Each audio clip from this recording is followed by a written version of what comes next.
Good afternoon, everyone, and welcome along to this webinar. We're going to get started very shortly. I'm just letting a few more people in.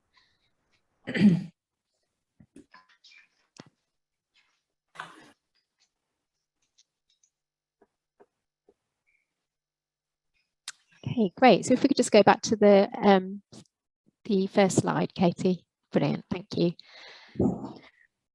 So good afternoon, everyone. Welcome to this webinar, which is a webinar hosted by the Circular Economy Hub. And we are talking today about our second call for feasibility studies. My name is Fiona Charnley and I'm co-director of the Circular Economy Hub, and I'm joined by my colleague Katie Cooke, who is the programme manager for the Hub, and we'll be talking to you a bit later. So this webinar is being recorded. So if you don't want to be included in that recording, please stay off camera. If you could also keep your microphones on mute while we're speaking, that would be fantastic. There will be time for questions at the end of the presentation. So if you do have any questions, please either wait and ask them then, or if there are any questions that come into your head as I'm talking through the presentation, please feel free to use the chat function and add your questions there, and we'll get to them at the end. So great. So I'm just going to start by giving you an introduction to the Hub and the NYSER programme, and then I'm going to go into a bit of detail about the call for feasibility studies itself, and Katie's then going to take you through the application process. So if we can move on to the first slide. Thank you. So for those of you who don't know, the National Interdisciplinary Circular Economy Research Programme is the largest UKRI investment to date, which focuses on circular economy research. So it's a £30 million investment, and it's split across 5 centres of excellence, each focusing on a particular resource flow. So we've got one in textiles, one in construction minerals, one on metals, one on technology metals, and one on chemicals.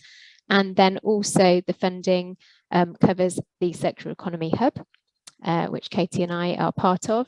And the purpose of the Hub is really to carry out our own programme of cross-cutting research, and also to coordinate, scale and add value to the programme as a whole, but also to build that wider national and international circular economy community and really try to amplify the research that we're conducting, and the feasibility study call is part of that. The programme also includes £2.5 million worth of Innovate UK funding, and this call focuses on SME research and development and is separate to the feasibility study funding that we're going to be talking about today.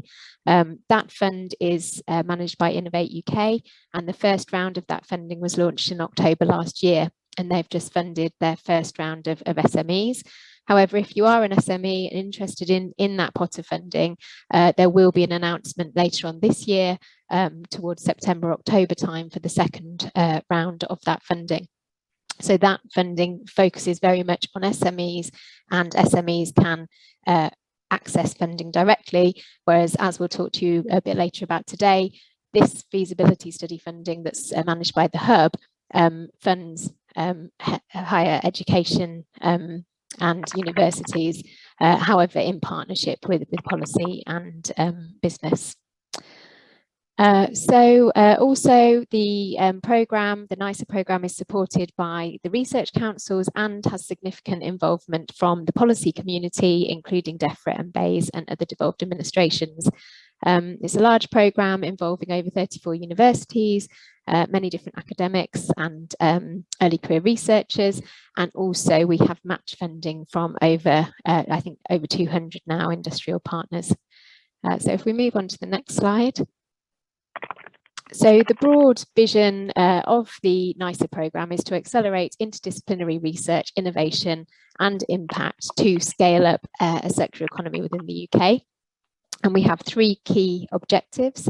So first of all, accelerating understanding and solutions to enable circularity of specific resource flows. Secondly, to provide national leadership and to coordinate and drive knowledge exchange across the programme as a whole, but also that wider circular economy community, including various different stakeholders. And then finally, to ensure that the research that we undertake, both the core research of the programme, but any feasibility study funding, or research that we fund will embed stakeholders at every stage of the process. And when we're talking about stakeholders, we're talking about our three key audiences of academics, interdisciplinary academics, policymakers, and business.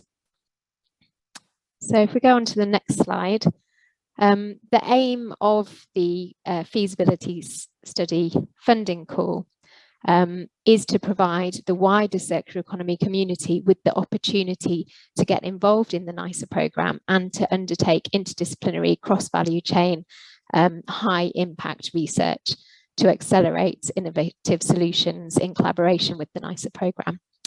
So we're looking for proposals that consider different scales, including regional and place-based research. We're looking for new collaborations between sectors and disciplines, and we're looking for proposals that involve and or are led by early career researchers. Projects will all be expected to involve collaboration with industry and or policy partners, either providing direct support in terms of cash or in-kind support.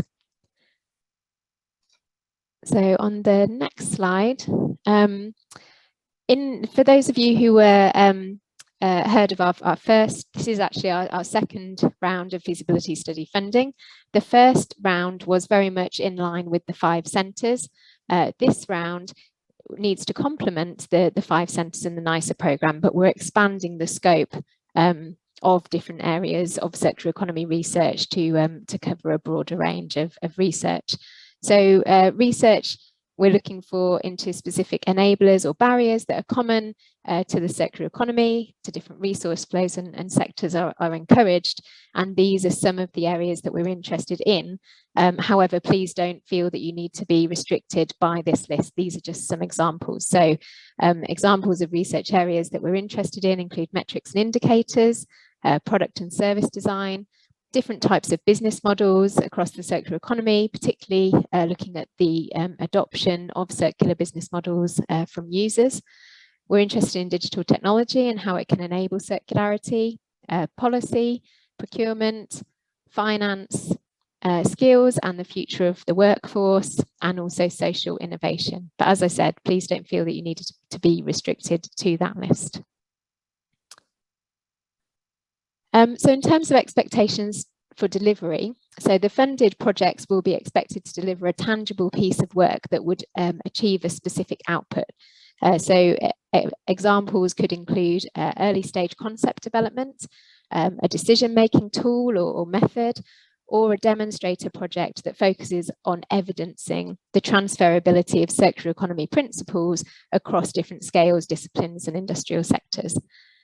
So we're really keen to support collaborations of all different types that perhaps otherwise would not have happened if it wasn't for this fund. And we would really welcome applications with leading participation from people drawn from all parts of the circular economy community and beyond. So part of our scope is to really reach out to those parts of the community that aren't kind of the usual suspects when it comes to circular economy research. We're really interested to hear from other disciplines and how circular economy principles and practices can be applied within those other disciplines. But ultimately, the feasibility study should result in increased confidence in a proof of concept that has then potential to attract further funding investment. So this is very much a seed funding pot to really try to accelerate broader application and applications for funding. So the funding that's available. So this, as I said, is round 2, and we have £250,000 available at full economic cost, and we hope to fund a maximum of 5 feasibility studies, so approximately £50,000 per feasibility study. So in line with UKRI funding, the funding will be awarded at 80% full economic cost. The feasibility study duration should be between 6 and 12 months.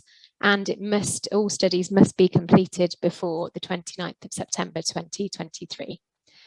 Applications where a portion of the project costs are met by industry funding are very much encouraged. As I said, one of the key criteria is that you develop partnerships with industry and or policy partners.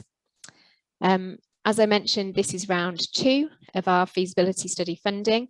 Overall, we have £500,000 dedicated to this pot, and we'll be launching a 3rd round in January next year. So within the CE Hub, we have a significant commitment to equality, diversity and inclusion, and we're particularly welcoming applicants from teams which are diverse in terms of protected characteristics and also their disciplinary areas and backgrounds and sectors. We really want to encourage and support ideas from everyone and ensure that our inclusive activities are representative of the diverse circular economy community. So upon receipt of a proposal, we will ask the lead, so the principal investigator, to voluntarily complete an anonymous equality, diversity and inclusion monitoring form for their team, so that we can learn how we can best support increasing diversity in our activities. We also really encourage applicants to discuss any specific requirements that you have that will enable you to participate more fully with the CE Hub team. So please do get in touch with us. We have designed our funding allocation process with an aim to minimise any potential impact of bias at all stages of the decision making. And we're therefore, for the 2nd time, piloting a new approach in the application process. So Katie will go into this in a bit more detail later, but essentially the application process will be in 2 parts. Part 1 will contain the contact details of the project team and the track record, and then part 2 will be the case for support itself, so the proposal itself going into detail. And so all of the proposals will be considered anonymously by a short listing panel, and we'll make every effort to ensure that no identifying content is included within part 2, so they are truly anonymous, and this then will enable proposals to be considered without members of the panel having knowledge of the applicant's identity or background or affiliations. So on the next slide, we're also committed to responsible innovation in line with UKRI. Responsible innovation, so I'm just letting a couple more people in. Responsible innovation is a process that seeks to promote creativity and opportunities for science and innovation that are socially desirable and undertaken in the public interest. It also acknowledges that innovation can raise questions and dilemmas. If those of you who are just coming could pop your microphones on mute, that'd be great. Thank you.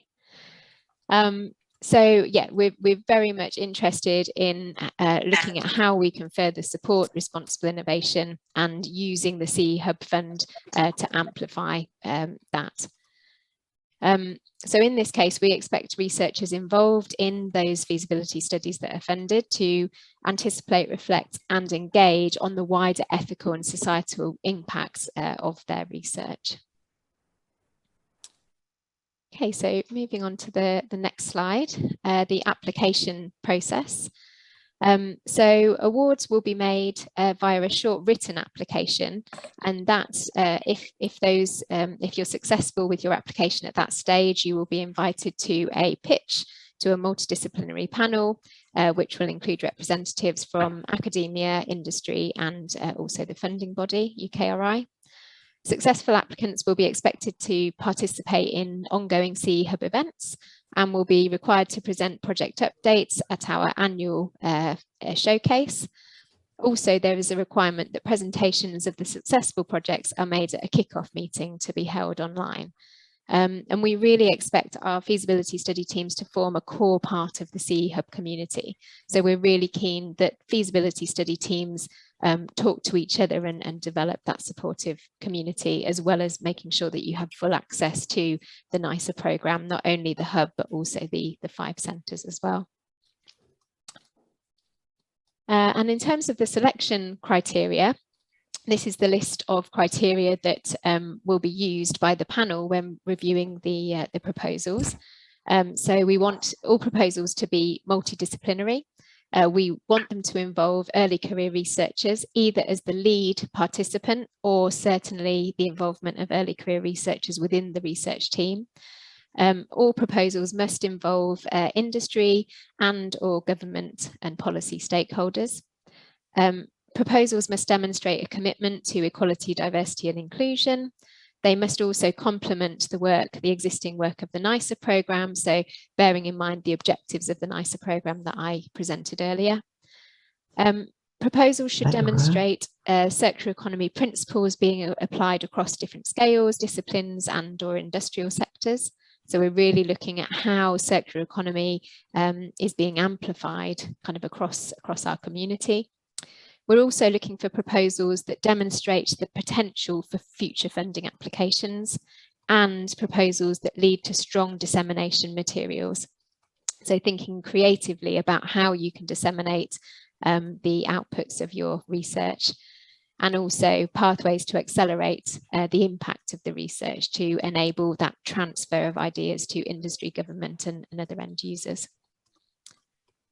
So I'm now going to hand over to Katie, who's going to talk us through the timeline for proposals.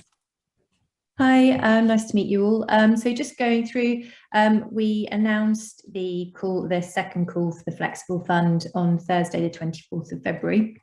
And a further announcement on the 2nd of March. So today we've got the webinar.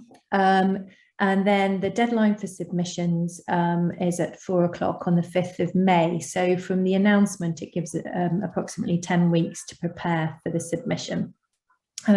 Invitations to the panel pitch day, as Fiona talked about, we've got a reviewer panel, will be on the 7th of June, Tuesday the 7th of June. And we'll also notify any unsuccessful proposals on that day too. Thursday the 23rd of June will be the panel pitch, when the selected successful proposals will be asked to pitch to the reviewer panel, which will be online. So not a face-to-face meeting for that one. And then Thursday the 1st of September, we hope the feasibilities will be able to start, and we'll have a kick-off meeting for all of those, again online, on the 15th of September.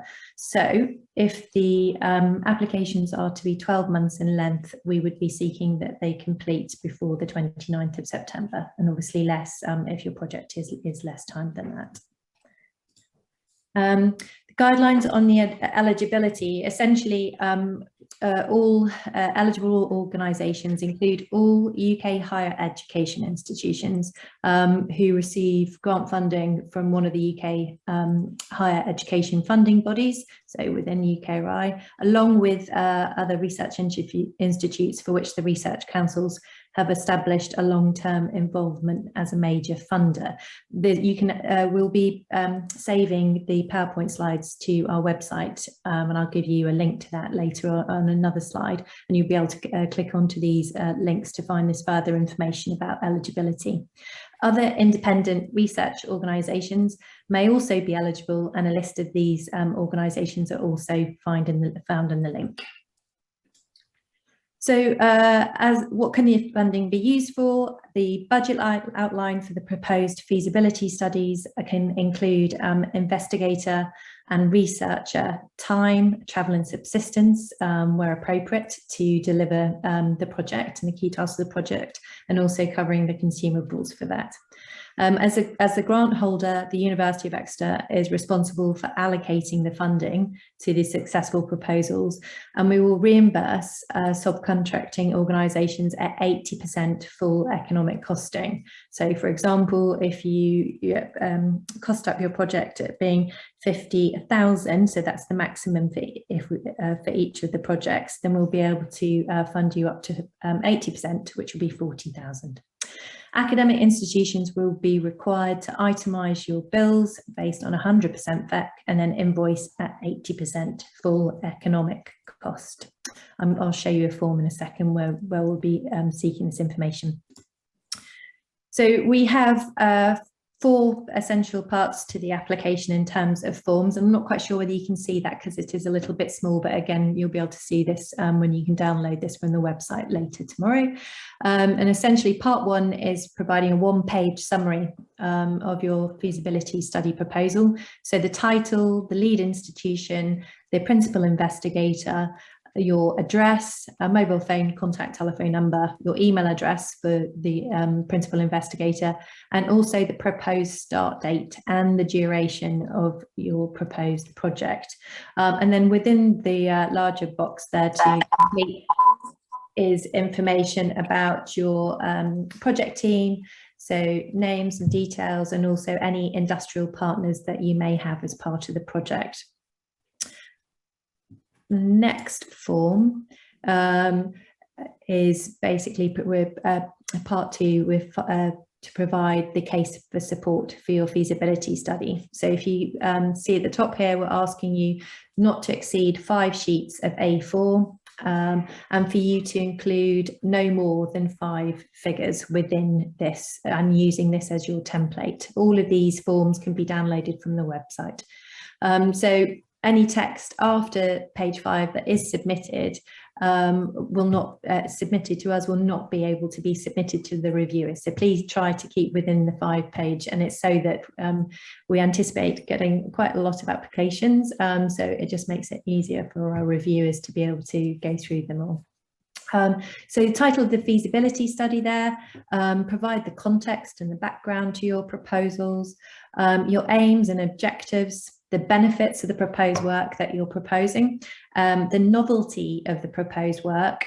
There's a short section here on equality, diversity and inclusion considerations, so just a summary overview, and also provide an outline project plan and deliverables, and you can provide a Gantt chart within that as well. And future funding, how could further future funding in this area be obtained? So your next steps for your proposal. That's part 2. Part 3 is the budget form, and basically we're just asking for a simple and one sheet to provide your total costs for your directly incurred staff, travel and subsistence and other, so any consumables that you may incur, and directly allocated, so any of your principal investigators and any estates, infrastructure, etc. costs that your HEI lead will be able to provide you with the details for, and any other indirect costs as part of that. So that's the total, and you can, the claim is 80% of the full economic cost. And the final form is the ED&I form. As Fiona said, we trialled in the first call to have this as anonymous. So this doesn't ask for names, so it's just providing overview information in terms of equality, diversity and inclusivity characteristics for the lead of the project, and also your team members within that. Those are all of the forms. And in addition to specific outlines in your proposal, each feasibility study project team is required to attend the panel pitch on the Thursday, the 21st of June. The kickoff, as I said, is the 15th of September this year. And you may also be asked to present your work in progress or completed at the NYSER programme annual conferences. And we've just had our CE showcase in London in March, and the next one we're hoping to host in February 2023. You will need to include your conference expenses in your budget if this is to be held in person, and we do hope it will be. Please also provide information and updates for the dedicated project web page on the Circular Economy website. So we'll ask you for a short summary if you're successful through the panel when you start your proposal, and then we can upload that to the website. And we'll also ask you for a short recorded 10-minute PowerPoint presentation recording so that you can be able to provide a summary about your project in that medium as well. The CE Hub will use this to promote its work across the circular economy community, and occasionally project leads might be asked for short quotes or other information to demonstrate the activities that are taking place as part of your project.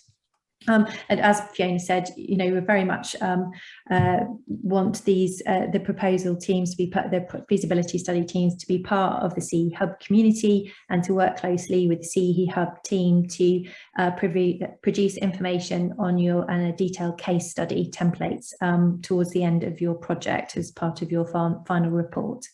The feasibility study applications should be submitted using the application forms, which are all online on our website, to myself, and if you can entitle them CE Hub Feasibility Study Proposal and send them to the CE Hub main email box.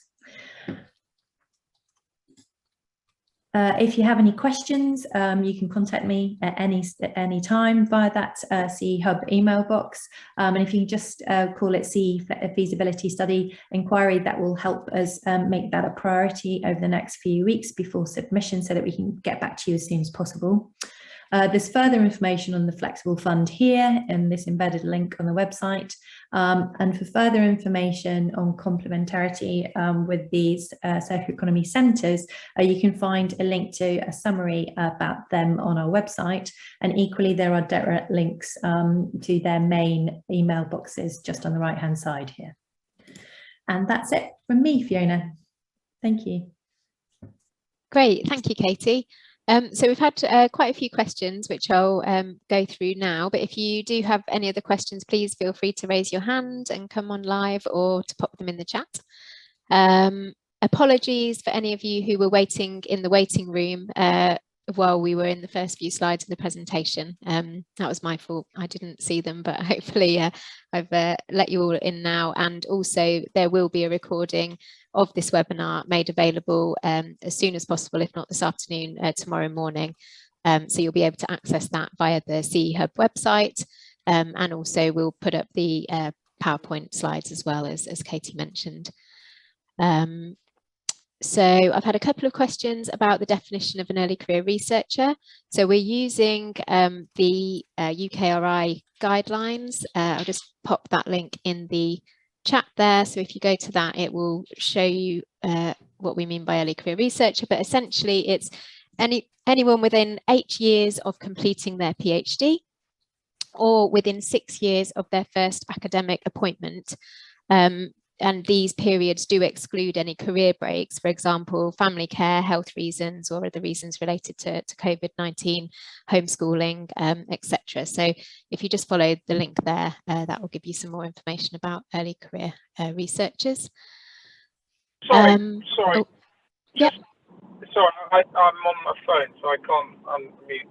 So if you're not an academic or higher education or do those things, then you can't apply, is that correct?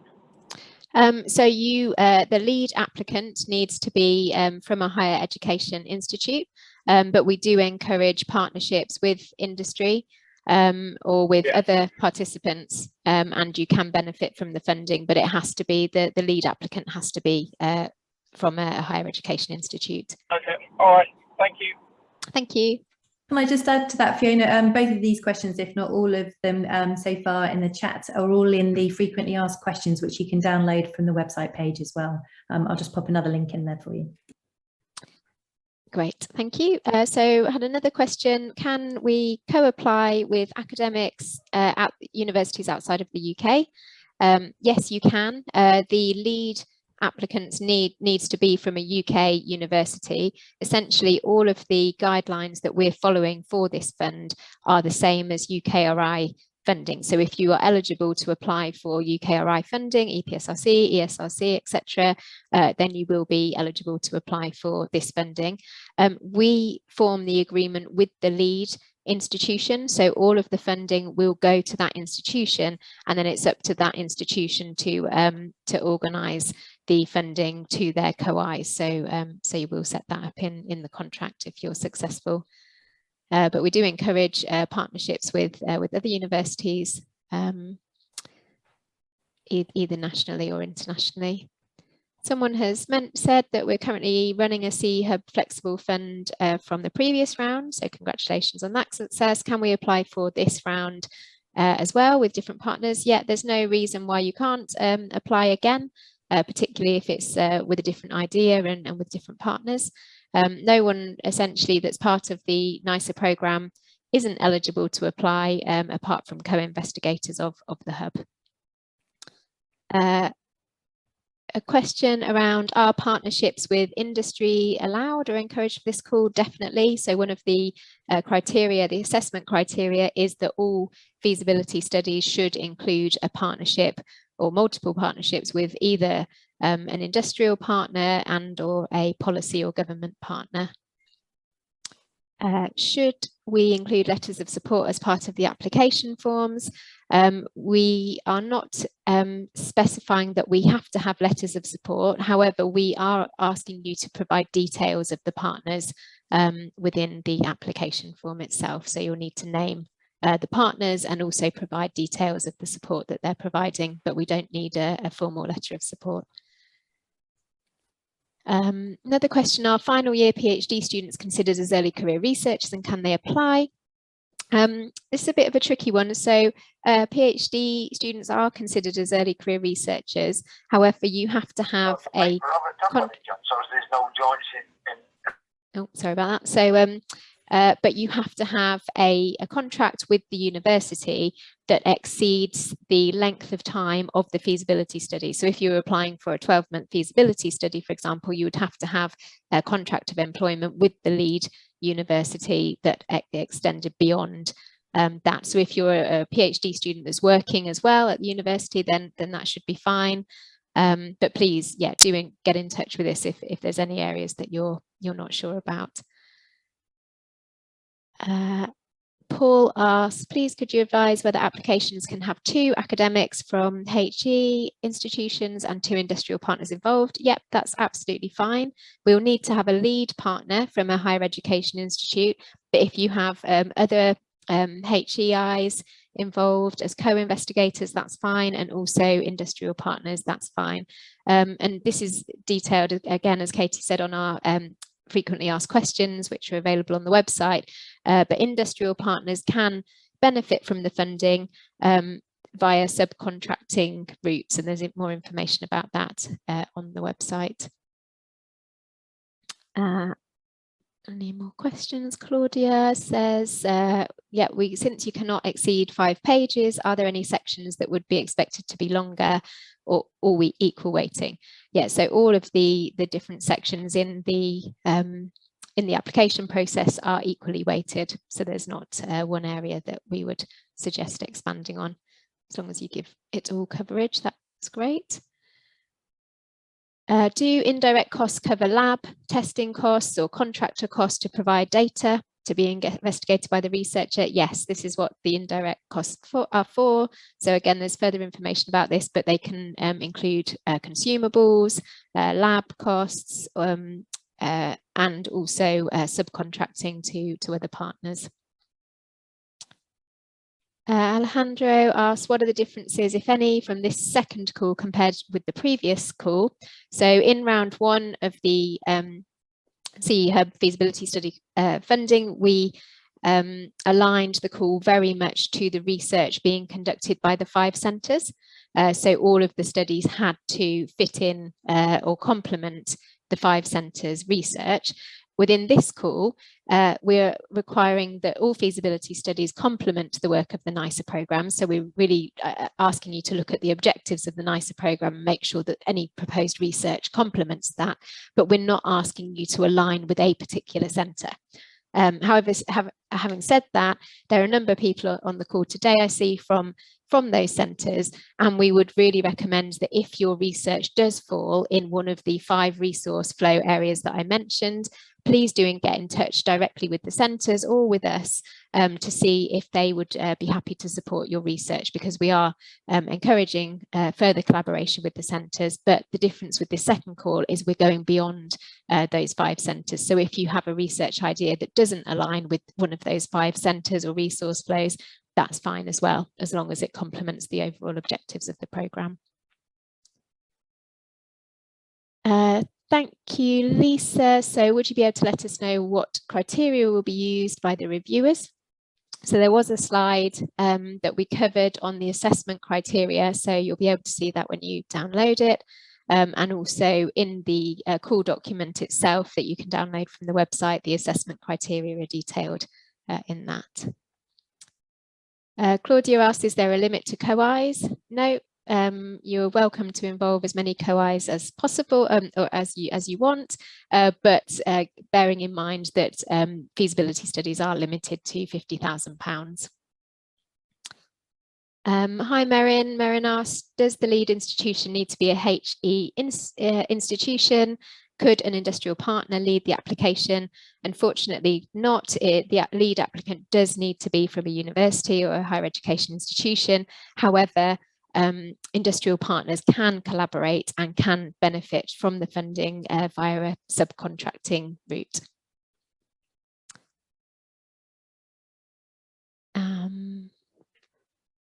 Thank you, Lisa. So Lisa is from the Centre for Mineral-Based Construction Materials and has popped the link there in the chat, and they say that they'd be very happy to hear from applicants that are proposing any research within the remit of their centre, and the other centres equally are happy to collaborate.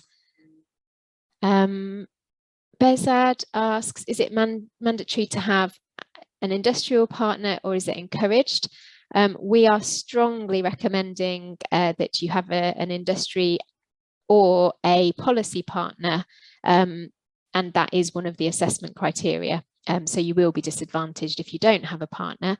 For any early career researchers out there who have an idea for research but are looking for an industrial partner, we are very happy to facilitate that. So please do get in touch with us, particularly if you have an idea but you don't have an industrial partner. We can certainly talk to you and provide you with access to our broader network. And also the other way around, if you are an organisation with an idea and you're looking for an appropriate academic partner, please do get in touch and we can bridge those connections and introductions. Katie, maybe this is a question for you. Amma asks, is the 80% costing totaling to 50k or is it 50k plus 10%? No, the 50k is at full economic cost. So if your project costs 50,000 to run, then we can provide you 40,000 of that cost. So it's 80% full economic cost. I hope that helps. That's also in the frequently asked questions. Great, thank you. John has asked, the project duration must be 6 to 12 months and maximum value is 50k, which is correct. So for the FEC, the researcher will need to be 0.5 FTE or less, is that correct? I mean, this very much depends on your costings within your university as to how best to allocate the funding. From previous experience of feasibility studies, there's a number of different ways that you can allocate researcher time. Often it helps if you do have a postdoc or a researcher that's already employed or good to go, because what we have found is one of the challenges of this type of feasibility study research is it's a very short amount of time, and so it's often difficult to recruit a brand new postdoc to your project. So thinking about that. Also, yes, thinking about whether you can employ a postdoc for a shorter amount of time, FTE, or whether you can indeed employ someone sort of part-time for a longer period. But that's something that we encourage you to talk to your research department about within your university, how best to use the money. Jimmy asks, is food relevant to this call? Yes, we're not excluding food from this call. If a partner organisation is already working with the London Council, would this count as government partner? Yes, yep, if you can demonstrate that one of your partners is working with a local council, that's fine. It doesn't have to be national government. We're looking particularly with this call at different scales, so either kind of looking at a national scale or a more regional or city-based scale is fine as well. Do local authorities count as a business partner? It's a similar question asked by Jane. Yes, local authorities would count as a partner. Can other funding bodies co-fund a project, and how would this work? So this funding is funded by UKRI. So this is all of the, or most of the funding bodies, so EPSRC, ESRC, NERC, AHRC. You are welcome to look at how you could potentially seek other funding outside of the Hub feasibility study funding, but essentially included within the CE Hub proposal, we have a dedicated amount of funding from UKRI, which we are putting into feasibility study proposals or projects. Some great questions, lots more. So do the industry or government stakeholders need to be located in the UK? Good question. No, I don't think they do. Essentially the criteria is that you have a partner, either from industry or government. They don't need to be located in the UK, as long as you can demonstrate how the research being undertaken is going to benefit the UK in addition to the rest of the world, and to make sure that your proposal aligns with the NYSER programme objectives. Justina, just to clarify, can academics attached to the centres who are already funded apply as PI, or does it have to be an independent academic? No, absolutely. If you're part of a centre, you can still apply for the funding. The only people that aren't able to apply for the funding are any co-investigators linked to the hub. What are co-Is? Good question. So co-I stands for co-investigators. So essentially you'd have a principal investigator that is leading the proposal, and then you could have other investigators, co-investigators that are either from the same university or other universities that you're partnering with. Is there somewhere we can find HE leads to work alongside if we're early career researchers? Definitely. So if you have an idea for funding and are looking for other partners, please do get in touch with Katie or I. You can come straight through the CE Hub inbox. So Katie might be able to just pop the email address in the chat. So please do get in touch if you're either looking for other HE partners, or if you're indeed looking for industry partners. Dennis asks, is the 50k at the 80% that can be claimed through funding, therefore budget is higher? So no, the 50k is the limit of the funding, and it's 80% cost. So you'll be essentially applying for 40k, and your higher education institute will be expected to fund the remaining 20%. Bezad asks, what level of support is needed from industry partners? We are encouraging all different types of support. So if they are able to provide match funding, that's one way, in direct support, or indeed if they're able to provide in-kind support, so access to their staff, access to their data, supporting with certain work packages of the research, for example, are all examples of industry support.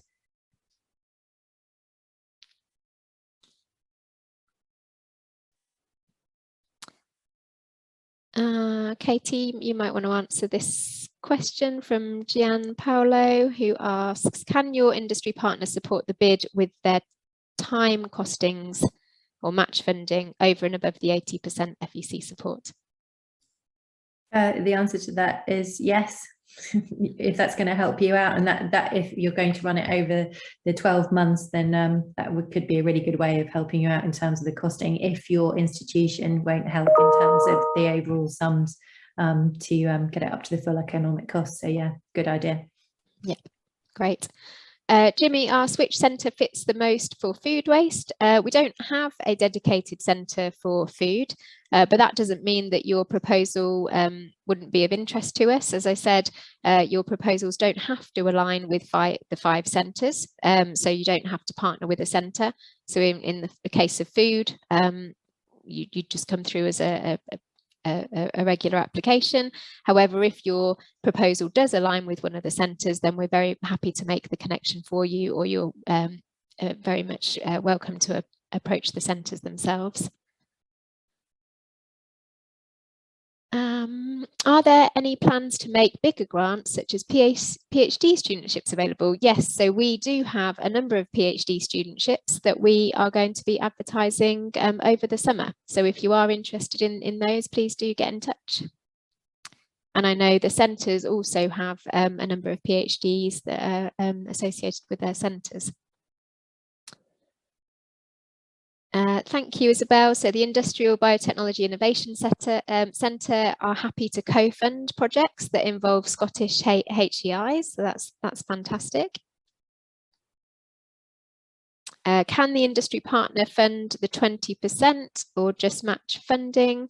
So this is a conversation that you'd need to have with your higher education institute, but I'd imagine that your HEI would be very happy, yes, if the industry partner was going to put up the additional 20%.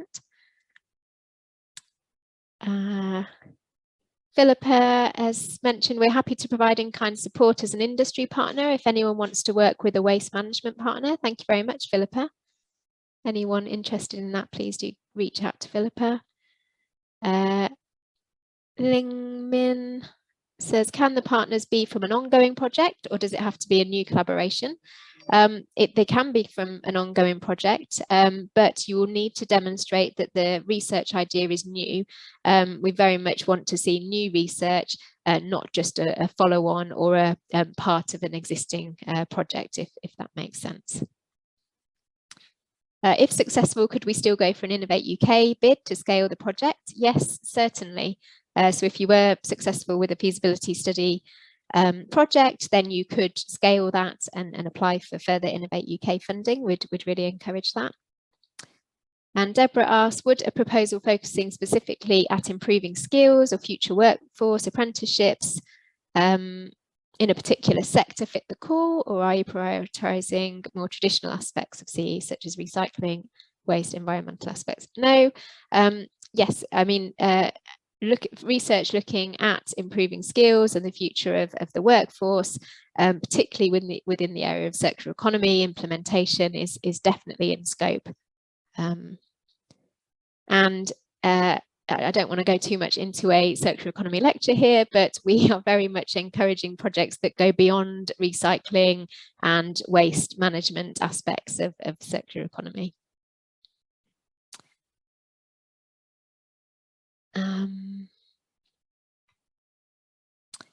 Yes, so Shoya asks, would you be able to connect or introduce government industry stakeholders if my proposal topic sits outside of the 5 existing circular economy centres? Yes, definitely. The CE Hub and NYSER programme has an extensive network across government and industry, so please do get in touch if you have an idea, whichever area it sits in, and we will try to connect you with an appropriate partner. And Susie says, sorry, she meant that can we apply for funding for a PhD idea that you have? I mean, this call in particular is not for PhD funding, but if you do have an idea for a PhD and are looking for funding, then yes, please do get in touch. We'll be interested to hear from you. And Paul says, please could you clarify whether it would be allowed to list an academic as a co-I on the application who's from a HE institute?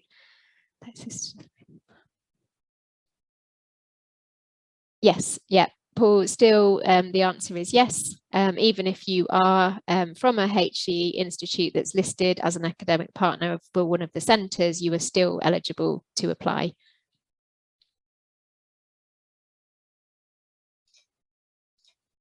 Great. Brilliant, great questions, and thank you very much for all your engagement. So as we mentioned, we have got an FAQ list which is available to download on the website, which covers a lot of these questions and provides you with more information. All of the application forms are available to download.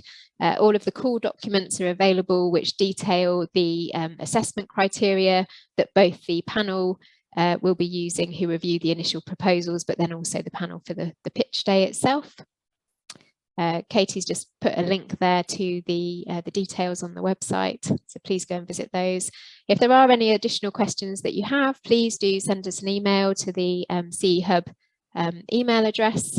And again, we're really encouraging, particularly for those of you who are early career researchers who might not have as broad a network, particularly due to the pandemic. It's been really difficult to build networks and meet face to face. So if you have got an idea but you're struggling with partners, please do get in touch and we'll do our best to make introductions, whether it's with the 5 centres or whether it's with other partners in our broader network.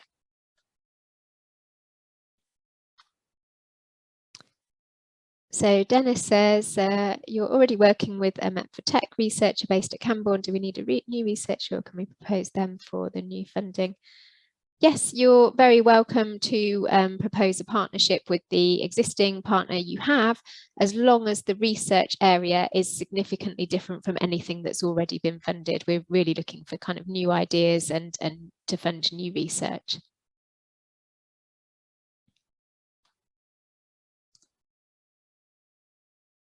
Great.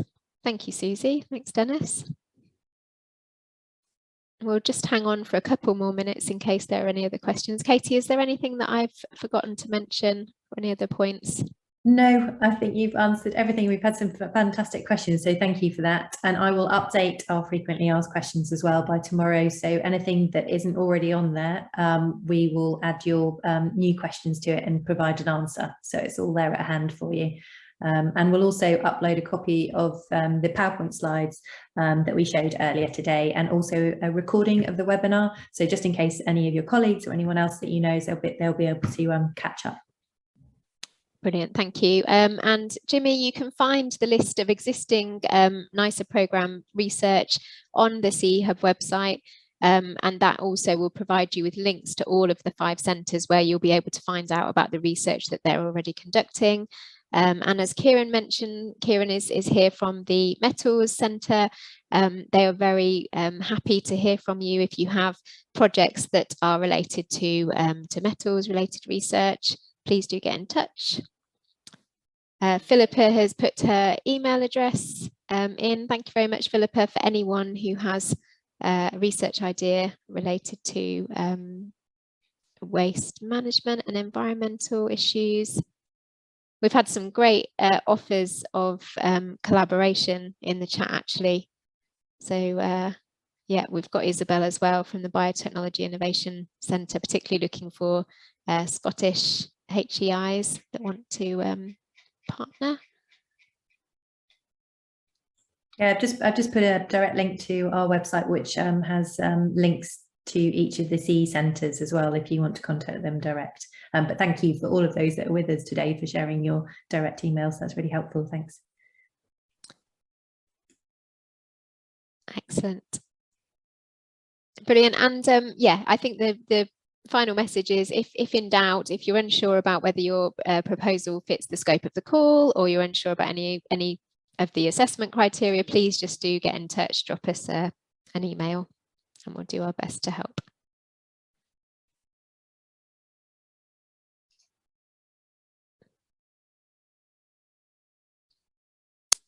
And Georgie has just mentioned, for any smart agriculture related ideas or proposals, please feel free to get in touch. Thank you very much. And also Tyra has said similar. Please do get in touch with Tyra.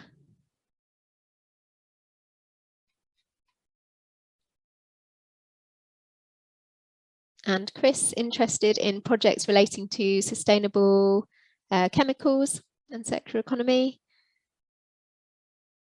And Joanne is in Scotland, a clean tech startup, can provide industry support. This is fantastic. And I should say, we have got a LinkedIn group as part of the hub. And so any offers of support, please do feel free to join that LinkedIn group and start a conversation there to reach out for partners.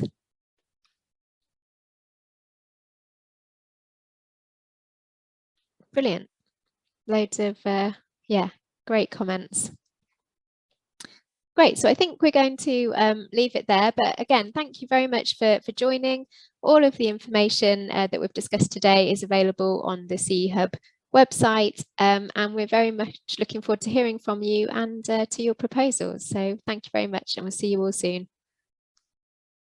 Thank you. Bye-bye. Bye.